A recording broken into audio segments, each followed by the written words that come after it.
ইবলিস কিন্তু ফেরেশতা ছিল না, এটা ভুল কথা। ইবলিস কানা মিনাল জিন্নি ফাফাসাকা আন আমরি রাব্বিহি, ইবলিস ছিল জিন জাতির একজন যে তার রবের আদেশকে লঙ্ঘন করেছে।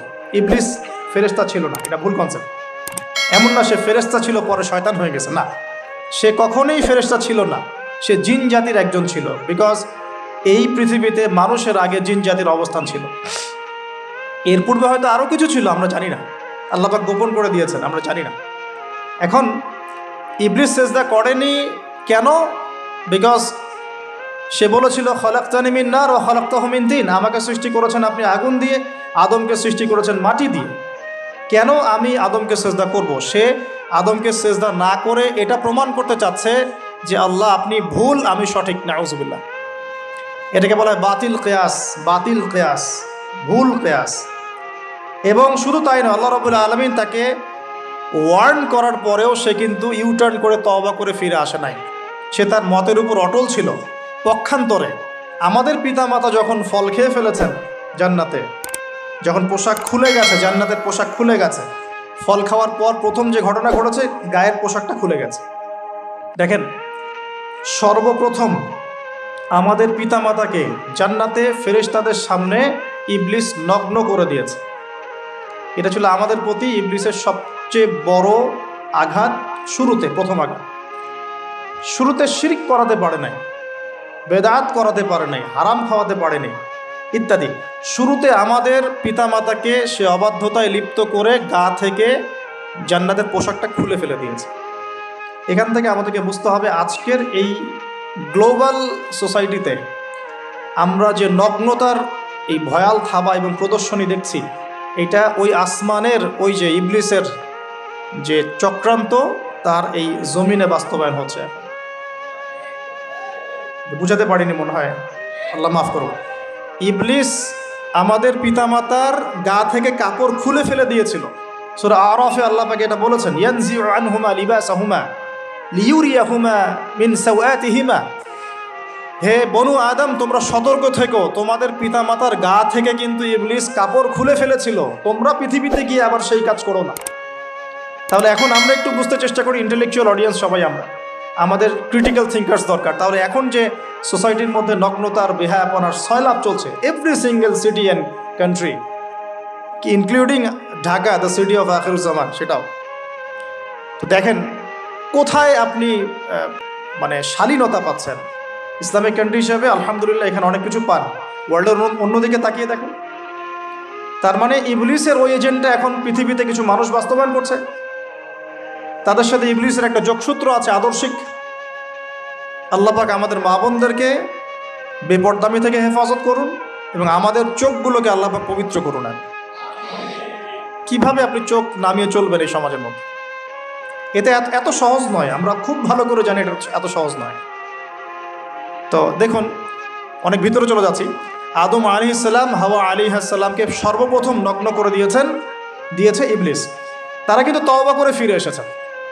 কি সেটা? রব্বানা, আমরা বলি রব্বানা যালামনা আনফুসানা ওয়া ইল্লাম তাগফির লানা ওয়া তারহামনা লানাকুনান্না মিনাল খাসিরিন।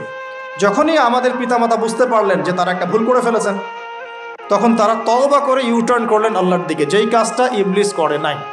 এই কাজটা ইবলিস না করার কারণে সে কাফের হয়ে গেছে, চিরস্থায়ী জাহান্নামী হয়ে গেছে। আর এই তওবা করে ফিরে আসার কারণে আমাদের পিতামাতা জান্নাতি হয়ে গেছে। আল্লাহ পাক এ কারণেই তার রাসূলের মাধ্যমে জানিয়েছেন যে প্রত্যেক আদম সন্তান, কুল্লু বানি আদম খাত্তা, প্রত্যেক বনু আদম হচ্ছে পাপী। আমরা সবাই পাপী, আমরা সবাই পাপী, পাপের তো শেষ নাই আমাদের, আল্লাহ মাফ করুন। ওয়া খায়রুল খাত্তাইন আত-তাওয়াব, যারা তওবা করে ফিরে আসে এরাই হচ্ছে শ্রেষ্ঠ পাপী। জীবনের যে কোনো সময় যদি কেউ খালেসভাবে আল্লাহর দিকে তওবা করে ফিরে আসতে পারে, আল্লাহ পাক এক মুহূর্তের মধ্যে তার আমল নামার সমস্ত গুনাহ মাফ করে নেকি দিয়ে পরিবর্তন করতে পারে। এগুলো হাদিস থেকে বলছি, ডিটেলস বলতে পারছি না আমি, কোডগুলো। তো এখন এই মহামানবের জীবন থেকে আমরা কি শিখলাম? দেখুন, তাকে আল্লাহ পাক ইলমের নিয়ামত দিয়েছেন। তার মানে আমরা যদি গতানুগতিক মুসলিম না হয়ে এক্সট্রা অর্ডিনারি মুসলিম হয়ে আল্লাহর সাথে সাক্ষাৎ করতে চাই, দুনিয়াতে বেঁচে থাকতে চাই, পরকালে জান্নাত চাই, তাহলে আমাদেরকে আগে ইলমের চর্চা করতে হবে। এবং এই জ্ঞানের চর্চা মানে ক্লাসিক্যাল সিলেবাসে আপনাকে পড়াশোনা করতে হবে। শুধু একটা লেকচার শুনে নয়, ফেসবুক ইউটিউব দেখে তো মোটেই নয়। এখান থেকে মাঝে মাঝে কিছু নলেজ নেওয়া যায়, কিন্তু এগুলো কখনো কনস্ট্রাকটিভ নলেজ নয়। বরেণ্য ওলামায়ে কেরাম যারা থাকবেন আপনাদের বেস্ট পসিবল ওয়েতে, তাদের কাছে গিয়ে পরামর্শ করে বইপত্র পড়তে হবে। আদারওয়াইজ আপনার মেমোরি এবং জ্ঞানটা বিক্ষিপ্ত হয়ে যাবে। এখনকার ইয়াং জেনারেশনের অন্যতম সেরা প্রবলেম হচ্ছে তাদের মস্তিষ্ক বিক্ষিপ্ত। তাদের মস্তিষ্কে কনস্ট্রাকটিভ কোনো সিলেবাসের পড়াশোনা নাই। আজকে এই বই, কালকে ওই বই, কালকে আদনান ভাইয়ের লেকচার, পরশুদিন আজহারি ভাইয়ের লেকচার, তারপরের দিন আরেক ভাই, তারপর আরেক ভাই। আবার সমাজে তো এক একজন এক এক কথাও বলছে, তখন তার মাথাটা পুরো পাজলড, হ্যাঁ, ম্যাসাকার্ড। এই মাসালা এটা বলছেন, ওই মাসালা ওইটা, তার ওইটা কী হবে, ওইটা কী হবে। সলিউশন হচ্ছে ক্লাসিক্যাল ইসলামিক সিলেবাস পড়াশোনা করতে হবে। আমি খুব শর্ট করে গেলে সাবজেক্টগুলো বলে দিই আপনাদের। 1 নম্বর, ফার্স্ট অফ অল কোরআনুল কারীম। কোরআনুল কারীমের মধ্যে থাকবে authentic recitation, translation, Quranic grammar এবং অ্যারাবিক ল্যাঙ্গুয়েজ, 4টা বিষয়। তারপর থাকবে হাদিস নবী সাল্লাল্লাহু আলাইহি ওয়াসাল্লাম। হাদিসের মধ্যে সহজ হাদিসের কিতাবগুলো পড়তে হবে। ফর এক্সাম্পল মিশকাতুল মাসাবিহ, রিয়াদুস সালিহিন, বুলুগুল মারাম, আপনার ফয়জুল কালাম, হাদিসে আরবাঈন, এরকম কিতাবগুলো আগে, তারপরে আস্তে আস্তে আস্তে আপনি কঠিন কিতাবের দিকে যাবেন। তবে এগুলো ওস্তাদ ছাড়া হয় না। এরপর দরকার হচ্ছে সিরাত, নবী সাল্লাল্লাহু আলাইহি ওয়াসাল্লামের পবিত্র জীবনী। এই জীবনী যার জানা নাই, সে তার জীবনটাকে রাসূলের সিরাতের আলোকে মেলাতে পারবে না। এবং দিন ইসলাম নিয়ে কিছু করতে চাইলে রাসূলের সিরাতের সুন্নাহ মাফিক করতে পারবে না। এরপর দরকার ইকোনমিক্সের জ্ঞান, ইসলামিক ইকোনমিক্স অবশ্যই।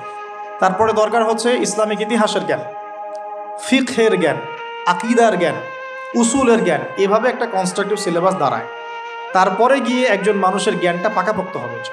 সময় লাগুক না, 10 বছর, 15 বছর, 20 বছর। আমরা দোয়া করি আল্লাহর কাছে, আল্লাহ পাক আগামী পুরো 20 বছর আমাদেরকে পড়াশোনা করার তৌফিক দান করুন। পড়তে থাকবো। আমাদের বেশি কথা বলার দরকার নেই, পড়তে থাকবো, জানতে থাকবো। এখন তাহলে আমরা আজকে প্রথম একটা লেসন পেলাম, গতানুগতিক মুসলিম না হয়ে এক্সট্রা অর্ডিনারি মুসলিম হতে হলে প্রথমে এই মহামানবের জ্ঞানতাত্ত্বিক শিক্ষা নিতে হবে, ইলমের মেহনত হবে ইনশাআল্লাহ তাআলা। আল্লাহ পাক আমাদের সবাইকে জ্ঞানের মেহনত করার তৌফিক দান করুন এবং আমাদের পরিবারে জ্ঞান প্রতিষ্ঠার তৌফিক দান করুন। আমাদের বাচ্চাদের মধ্যে সেই জ্ঞান প্রবেশ করানোর তৌফিক দান করুন। আর প্রয়োজন হচ্ছে তাওবাহ, আত-তাওবাহ। আদম আলাইহিস সালাম ভুল করেছেন, আমরাও ভুল করি, কিন্তু শয়তানের পাল্লায় পড়ে ভুল করলেই তার তাবেদারি করতে হবে না, বরং যখনই আমাদের স্মরণ হবে আমরা ইউটার্ন করবো আল্লাহর দিকে তওবা করে। দ্বিতীয় মেসেজ হচ্ছে বেশি বেশি তওবা ইস্তেগফার করব। দিনে কমপক্ষে 100 বার পড়তে পারি আস্তাগফিরুল্লাহাল্লাযী লা ইলাহা ইল্লা হুয়াল হাইয়ুল কাইয়্যুম ওয়া আতুবু ইলাইহি, অথবা এতটুকু অ্যাটলিস্ট আস্তাগফিরুল্লাহ ওয়া আতুবু ইলাইহি, আস্তাগফিরুল্লাহ ওয়া আতুবু ইলাইহি, ব্যাস এতটুকু। নবী সাল্লাল্লাহু আলাইহি ওয়াসাল্লাম দিনে 100 বার তওবা করতেন, কোনো হাদিস এসেছে 70 বার তওবা করতেন। এরপর একটু সামনে যাই, কোরআনের পাতা উল্টালে দেখবো আরেকজন নবীর নাম আসে, আরেকজন মহামানবের নাম, তার নাম হচ্ছে নূহ আলাইহিস সালাম। এই মানুষগুলো যাদের কথা বলছি তারা কিন্তু কেউ গতানুগতিক মুসলিম ছিলেন না, ছিলেন তারা এক্সট্রা অর্ডিনারি মুসলিম ছিলেন। আমি তাদের থেকে নলেজ নিচ্ছি। এবার আসি, কোরআনের পাতা একটু সামনে গেলে দেখবো আরেকজন নবীর নাম চলে আসে, নূহ আলাইহিস সালাম। নাম শুনেছেন? সামারি 950 বছর দিনের দাওয়াত দিয়েছেন। সুবহান। এক্সট্রা অর্ডিনারি মুসলিম হতে হলে আমাদেরকে দাওয়াতি কাজ করতে হবে, তার আগে ওই যে জ্ঞান অর্জন করতে হবে। এই দাওয়াতি কাজটা হবে মধ্যম পন্থায়, শৈথিল্যতাবাদ না, চরমপন্থা না, মধ্যমপন্থী থাকবো ইনশাআল্লাহ। এখানে অনেক সময় মধ্যমপন্থী থাকতে গিয়ে কিছু মানুষ হিকমতের দোহাই পেরে শৈথিলতাবাদী হয়ে যায়। আমি মনে বুঝাতে পারি না, কিছু মানুষ মধ্যম পন্থার দাওয়াতের কথা বলেও হিকমতের দোহাই দিয়ে কখনো কখনো শৈথিল্যতাবাদী হয়ে যায়। এটাও ঠিক, ওটাও ঠিক, এটাও চলে, ওটাও চলে, এদিকে চলে আসে। আবার কিছু মানুষ মধ্যম পন্থার কথা বলে অনেক সময় খুব ওভার এগ্রেসিভ পদক্ষেপে চলে যায়। দুটোই উম্মার জন্য ক্ষতিকর। এই জন্যই ক্লাসিক্যাল ওলামায়ে কেরামের সাথে পরামর্শ ভিত্তিক চলাফেরা করা উচিত। তাহলে তারা ডাইরেকশন দিতে পারবেন যে কোনটা এই প্রেক্ষাপটে করা উচিত, কোনটা করা উচিত। তো নূহ আলাইহিস সালামের জীবন থেকে আমরা শিখছি দাওয়াতের মেহনত করতে হবে। এটা আমি আজকেও শিখলাম নতুন করে।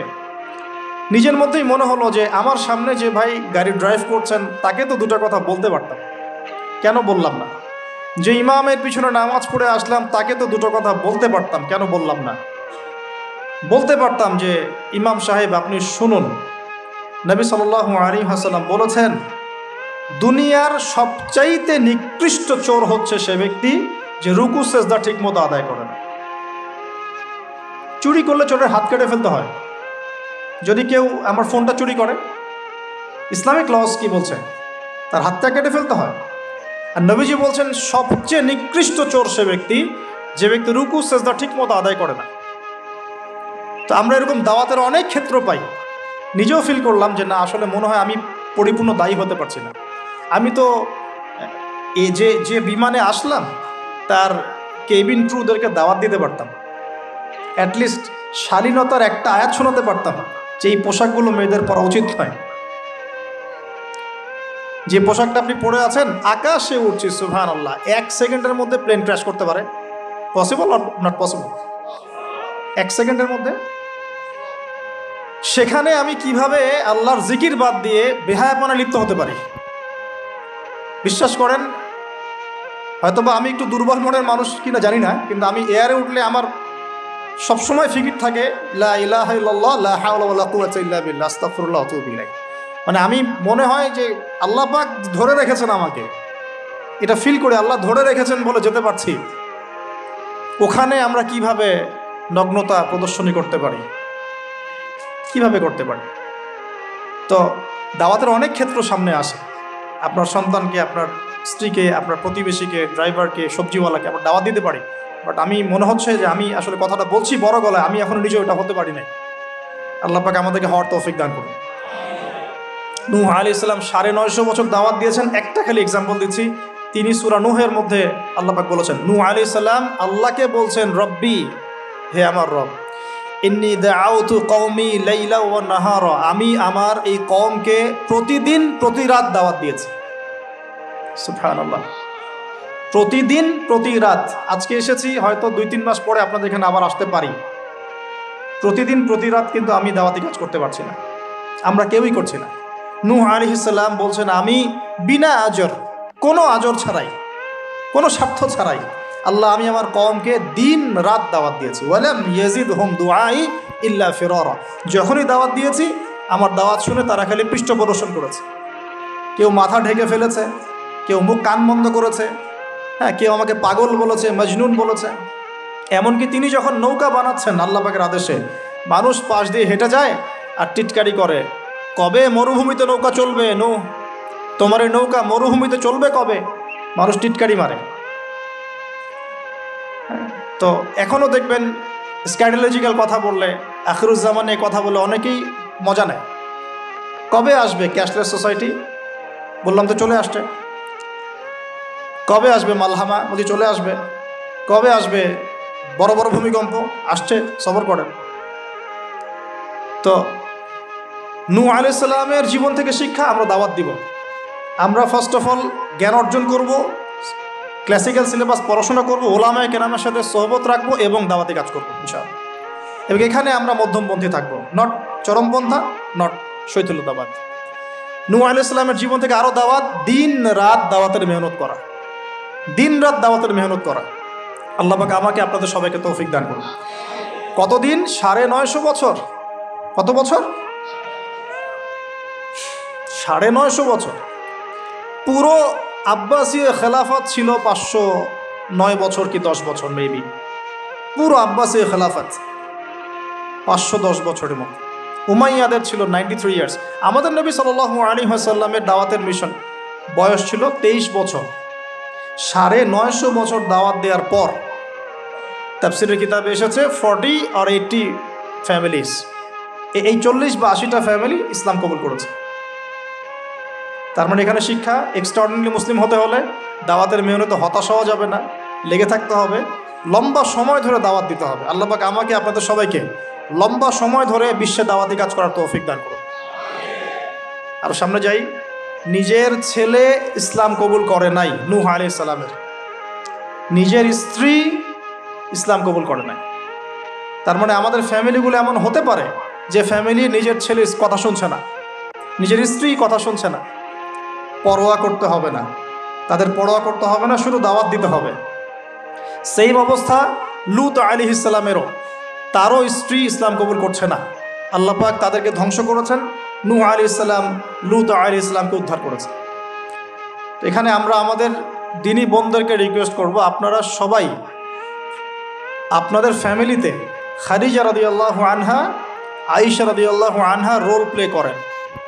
নূহ আলাইহিস সালাম আর লূত আলাইহিস সালামের স্ত্রী রোল প্লে করবেন না। আনফর্চুনেটলি এখনকার যে বিজি সিটিসগুলো, মানে যেগুলো আমরা বলি বস্তুবাদী শহরগুলো, ফ্যামিলিগুলো দিন দিন ক্রাশ করছে। সম্পর্কের টানাপোড়া, বিচ্ছেদ, ডিভোর্সড, আকীদা আদর্শের মিল নাই, স্বামী ইসলাম প্র্যাকটিস করলে স্ত্রীর সমস্যা, স্ত্রী প্র্যাকটিস করলে স্বামীর সমস্যা।